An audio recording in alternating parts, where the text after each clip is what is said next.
మాజీ ఉప ముఖ్యమంత్రుల మధ్య మాటల యుద్ధం తారాస్థాయికి చేరింది. సై అంటే సై అనుకుంటున్నారు కడియం శ్రీహరి, తాటికొండ రాజయ్య.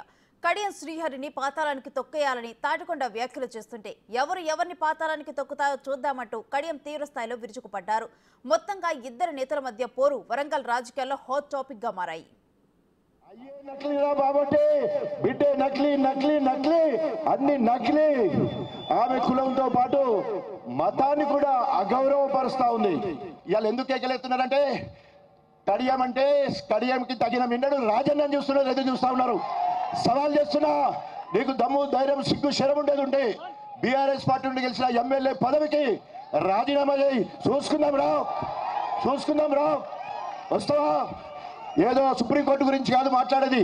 నీ ఆత్మకు తెలుసు నువ్వు ఎక్కడ పుట్టావో, మీ అయ్యకు తెలుసు నువ్వెవరివో, మీ అవ్వకు నిజంగా తెలుసు ఎవరివో. నీ అన్నదమ్ములను ఎన్డీఏ పరీక్ష చేస్తే డిఎన్ఏ పరీక్ష చేస్తే కుల్లం కుల అన్నదమ్ముల డిఎన్ఏ చేయాలి. నీ డిఎన్ఏ పరీక్ష చేస్తే కుల్ల బయటపడుతుంది. సుమోటోగా తీసుకోండి కేసు సవాల్ చేస్తా ఉన్నాను. ఎందుకోసం ఈ మాట అంటుందంటే బాధ. నేను ఆ మాట అనకూడదు, కానీ ఊంచితే నేను వదిలేస్తే ఇవాళ ఏకమేకైపోయిండు. కడియం శ్రీహరికి మాత్రం సవాల్ చేస్తా ఉన్నా, నీకు సిగ్గు శరం అంటే వెంటనే రాజీనామా చేయి. ఎప్పుడు ఎలక్షన్లు వచ్చినా కూడా సెడుగుడు. కానీ అవకాశాలు దుర్వినియోగం చేసుకొని మళ్ళీ అవకాశం రాకపోతే దానికి కారణం కడియం శ్రీహరి అని చెప్తే దానికి నేను బాధ్యుని కాదు అని చెప్పి కూడా ఈ సందర్భంగా తెలియజేస్తున్నాను. ప్రజల అభిమానం మీకుంటే, రాజకీయ పార్టీలలో మీకు గుర్తింపు ఉంటే తప్పకుండా ఆ రాజకీయ పార్టీలు మీరు గుర్తించి మీకు సముచితమైన స్థానాన్ని కల్పిస్తాయి. విచిత్రమైన విషయం ఏంటంటే పార్టీలో చేరదామని పోతే నువ్వు రావద్దు అని తిరస్కరించిన పరిస్థితులు మనం గమనించాం. అంతేకాకుండా మొన్నటికి మొన్న బీఆర్ఎస్ పార్టీలో చేరదామని పోతే అభ్యర్థి ప్రకటన రోజు నువ్వు ఇక్కడికి రావద్దు, అక్కడెక్కడో ఆగమని ఆపిన విషయాన్ని మనం గమనించాం. ఇవన్నీ మీరు ఎదుర్కొంటున్న అవమానాలు కాదా? అది మర్చిపోయి ఇక ఒక్కొక్కరు ఇష్టం ఉన్నట్టు మాట్లాడుతున్నారు. ఒక ఆయన తొడగొడుతున్నాడు, ఒక ఆయన మీసం తిప్పుతున్నాడు, ఒక ఆయన డ్యాన్స్ చేస్తున్నాడు, ఒక ఆయన నన్ను పాతాళానికి తొక్కుతా అంటున్నాడు. ఈ అహంకార మాటలే కదా మిమ్మల్ని ఈ స్థితికి తీసుకొచ్చాయి.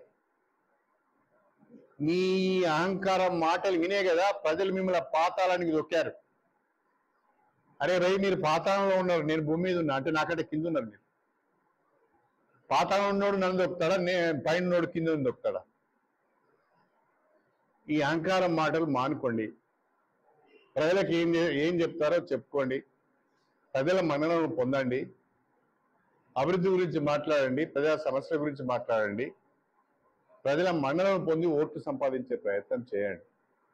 కానీ వ్యక్తిగత విమర్శలకు దిగజారుడు మాటలు మాట్లాడి కుల ప్రస్తావన, మత ప్రస్తావన, ప్రాంతీయ ప్రస్తావన తెచ్చి ఇంకెన్ని రోజులు పాపం గడుపుకుంటారు? 30 ఏళ్ళ నుంచి నేను గన్పూర్లో ఉన్నా, 50 ఏళ్ళ నుంచి ఎస్సీగా నా సర్టిఫికెట్ను వాడుకుంటున్నా. ఈరోజు ఒకడు అంటాడు గన్పూర్ కాదని, ఈరోజు ఒకడు అంటాడు నేను ఎస్సీ కాదని. ఇంతకంటే దివాన ముచ్చట్లు ఇంకేమైనా ఉన్నాయా? ఇంతకంటే చౌకబారు మాటలు ఇంకేమైనా ఉంటాయా? అర్థం చేసుకోవాలి. నిజంగానే మీ దగ్గర ఏమైనా సమాచారం ఉంటే మీరు ఎలక్షన్ కమిషన్ ముందర పెట్టండి, రిటర్నింగ్ ఆఫీసర్ ముందర పెట్టండి, మీ యొక్క వాదన వినిపించండి, మీకు అనుకూలమైన తీర్పు తెచ్చుకోండి. అది ఏం చేయకుండా తొడలు కొడతాము, డాన్సులు చేస్తాం. ఏమైనా కళాకారులమా? ఆ రోజు కూలి ఇస్తే వచ్చి డాన్సులు చేయడానికి? ఏమైనా కళాకారులమా వచ్చి డయాస్ మీద తొడలు కొట్టడానికి? బుద్ధి ఉండాలి, కాస్తంత ఇజ్జత్ కాపాడుకోవాలి.